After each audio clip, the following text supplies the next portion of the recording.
Presenting the classics of Sam P. Chaladurai. Sam P. Chaladurai அவர்களின் போதனை களஞ்சியத்திலிருந்து.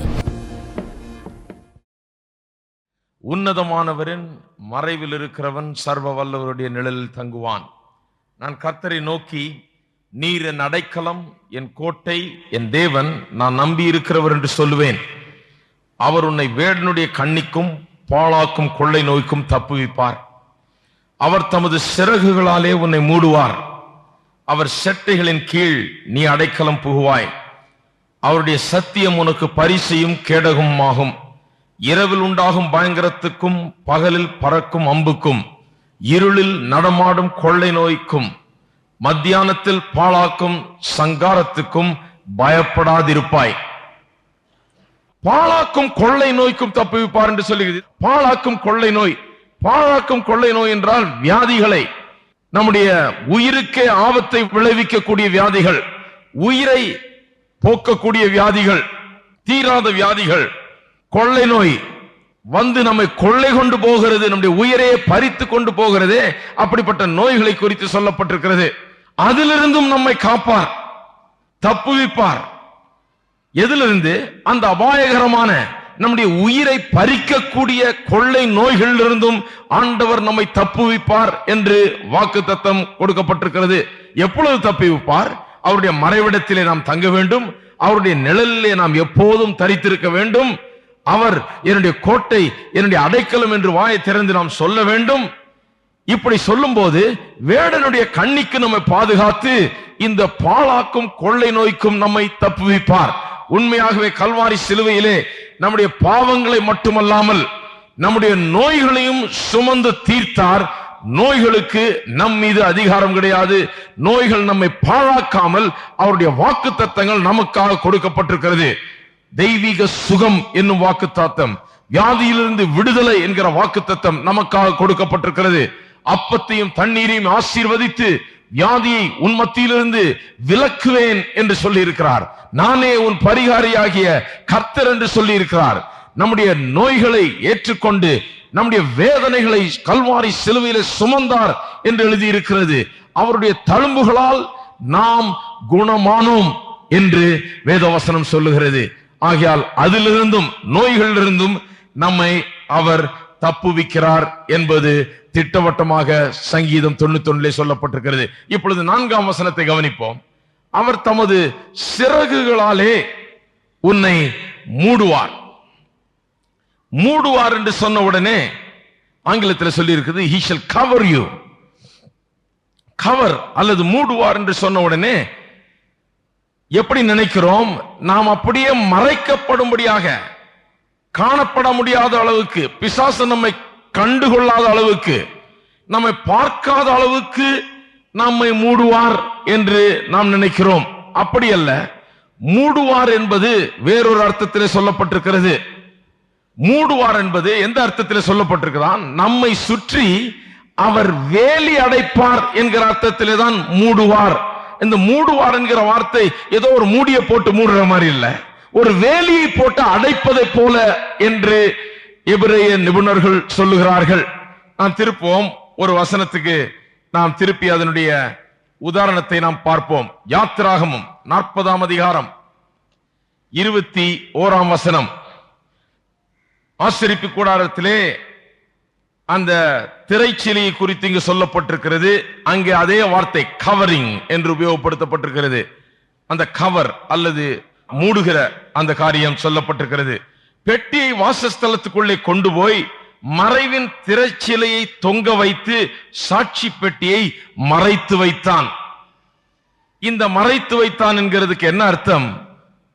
அதற்குள்ளாக யாரும் செல்லாதபடிக்கு தடுத்து நிறுத்தும்படியாக, அனுமதி இல்லை என்று சொல்லும்படியாக.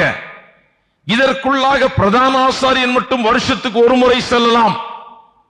இந்த உடன்படிக்கை பெட்டி இருக்கிற இடம், இந்த தேவனுடைய வாசஸ்தலம், இந்த மகா பரிசுத்த ஸ்தலத்துக்குள்ளாக யாரும் செல்லக்கூடாது. பிரதான ஆசாரியர் மட்டும்தான் வருஷத்துக்கு ஒரு முறை செல்லலாம் என்று அறிவிப்பதற்காக, மற்றவர்களை தடுத்து நிறுத்தும்படியாக, இனி போகக்கூடாது, அனுமதி இல்லை என்று சொல்லும்படியாக தான் மூடினான். திரைச்சீலையை வைத்து மூடினார்கள். இதே விதமான வார்த்தை தான் சங்கீதம் 91 உபயோகப்படுத்தப்பட்டிருக்கிறது.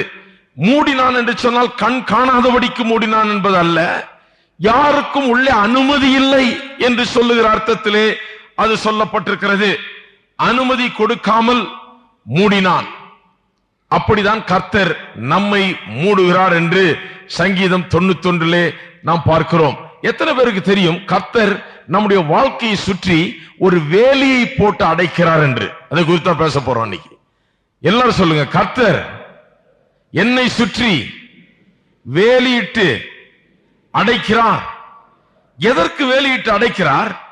சத்துருனுடைய வல்லமை நம்மை தாக்காதபடிக்கு அவனுக்கு அனுமதி இல்லை என்று சொல்லி நம்மை வேலியிட்டு அவர் அடைக்கிறார். சாத்தான் நம்ம பார்க்க முடியாதுன்னு இல்ல, பார்க்கிறான்.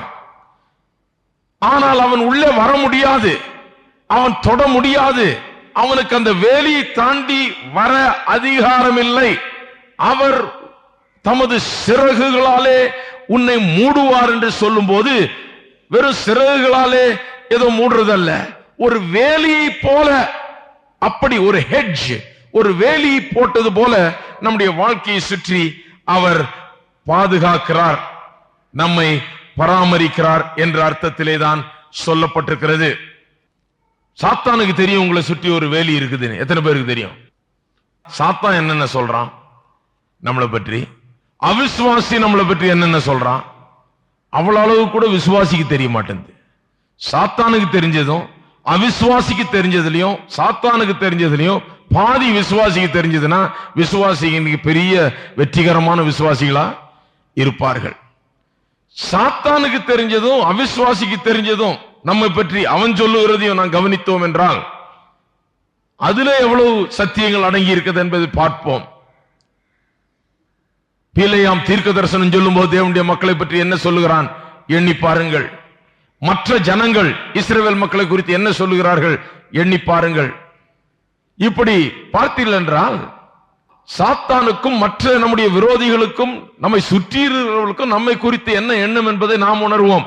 நம்மை நாமே சில நேரத்தில் ஒன்றுமில்லை என்று நினைத்துக் கொள்கிறோம். அப்படி அல்ல, நாம் விசேஷமானவர்கள். சாத்தானுக்கு தெரிகிறது நம்மை சுற்றி ஆண்டவர் வேலி போட்டு அடைத்திருக்கிறார் என்பதை சாத்தான் காண்கிறான். யோபுவின் புஸ்தகத்திலே அதை நாம் காண முடிகிறது. 1ஆம் அதிகாரத்துக்கு திருப்புவோம். 6ஆம் 7ஆம் வசனங்கள். ஒரு நாள் தேவபுத்திரர் கர்த்தருடைய சந்நிதியில் வந்து நின்றபோது சாத்தானும் அவர்கள் நடுவிலே வந்து நின்றான். கர்த்தர் சாத்தானை பார்த்து, நீ எங்கே இருந்து வருகிறாய் என்றார். சாத்தான் கர்த்தருக்கு பிரதியுத்தரமாக, பூமி எங்கும் உலாவி அதில் சுற்றி திரிந்து வருகிறேன் என்றான். இவன் உலாவி சுற்றி திரிந்து கொண்டிருக்கிறான். இவன் சர்வ வியாபி அல்ல. எல்லாம் நினைச்சுக்கிறாங்க சில நேரத்தில் விசுவாசியுள்ள பெரிய பிரச்சனை என்னன்னா, சாத்தானையும் தேவனையும் ரொம்ப ஈக்குவலா நினைக்கிறாங்க. கர்த்தர் சர்வ வல்லவர், சாத்தானும் சர்வ வல்லவர் நினைக்கிறாங்க.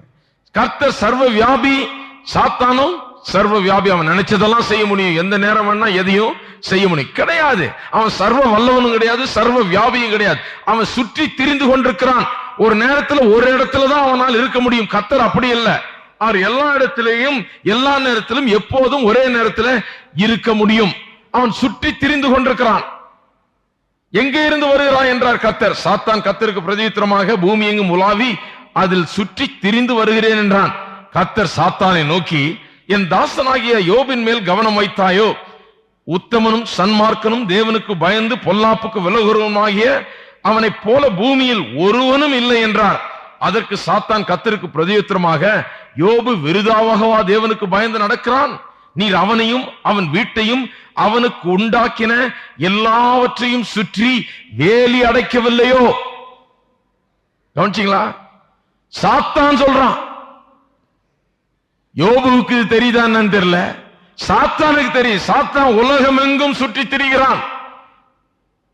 கர்த்தருடைய மக்களை பார்க்கிறான், யோபுவை பார்க்கிறான். இது என்ன விசேஷமான ஒரு மனிதன், இவனை பார்த்தா சாத்தானுக்கே பொறாமையா இருக்குது. ஆனா யோபுவை பார்க்கும் போது அவனை சுற்றி ஒரு வேலி இருக்கிறத பார்க்கிறான் சாத்தான். சும்மாவா ஆண்டவரே உண்மை அவன் நேசிக்கிறான்? சும்மாவா உண்மை பற்றி அவ்வளவா அருமையா அவன் போற்றி புகழ்கிறான்? சும்மாவா உமக்காக வாழ்கிறான்? அவனுக்கு உண்டான எல்லாவற்றையும் சுற்றி நீர் வேலி அடைத்திருக்கிறீரே என்று கம்ப்ளைண்ட் பண்ணுகிறான் ஆண்டவரத்துல வந்து. இது என்னையா வேலி வச்சிருக்கிறீங்க, ஒன்னும் தொடவே முடியல. அவன் பக்கத்துல நெருங்கவே முடியவில்லையே, அவனுக்குரியதை யாரை எடுத்து போட முடியவில்லையே, அவனை பாதுகாக்கிறவர் நீரா இருக்கிறார், உம்முடைய வேலி அவனை சுற்றி இருக்கிறது என்று சாத்தான் சொல்லுகிறான். எத்தனை பேர் விசுவாசிக்கிறீங்க உங்களை சுற்றி வேலி இருக்குதுன்னு? இன்னைக்கு வீட்டுக்கு போகும்போது அதை விசுவாசிட்டு போங்க. உங்களை சுற்றி வேலி போடப்பட்டிருக்கிறது. சாத்தான் சொல்றான், சாத்தான் நம்முடைய வாழ்க்கையை பார்க்கும்போது சொல்றான், ஐயோ தாளுடைய வாழ்க்கையில வேலி போட்டிருக்கேன், நான் நுழைய முடியாது, நான் சுற்றி சுற்றி வந்துகிட்டு இருக்கேன், ஆனா எனக்கு நுழையறதுக்கு வாய்ப்பே கிடையாது என்று சொல்லுகிறான். சாத்தான் வெளியே வந்து பார்க்கறான், பார்க்க முடியாம இல்ல, பார்த்தா உள்ள யோபு நல்ல செழிப்பாகிக்கிட்டே இருக்கிறான். அவன் செய்யறதெல்லாம் வாய்க்குது, அவனுக்கு எல்லாம் நன்மையா நடக்குது, அவனுடைய ஆடு மாடுகள் பெருகுது, அவனுடைய குடும்பம் பெருகுது, அவனுடைய ஆசீர்வாதம் பெருகுது, அவன் சந்தோஷமா ரொம்ப அருமையான வாழ்க்கை நடத்தி கொண்டிருக்கிறான். வெளியே இருந்து சாத்தான் பார்க்கிறான், உள்ள நுழைய முடியவில்லை. சாத்தானுக்கு தெரியுது வேலி ஒன்று போட்டிருக்கிறார்கள். ஆனா சாத்தான் பாருங்க, வேலி போட்டிருக்கிறாங்க போறது இல்லை, அங்கேயே சுத்தி சுத்தி வந்துட்டு இருக்கிறான். என்னைக்காவது ஒரு நாள் ஒரு வாய்ப்பு கிடைக்குமா, இந்த வேலியை லேசா திறப்பாங்களா, இதுல ஏதாவது ஒரு பொத்தல் விழுமா, இதுல எப்படியாவது நாம நுழைய முடியுமா என்று சுற்றி சுற்றி அவன் பார்த்து கொண்டே இருக்கிறான். அவனால் நுழைய முடியல.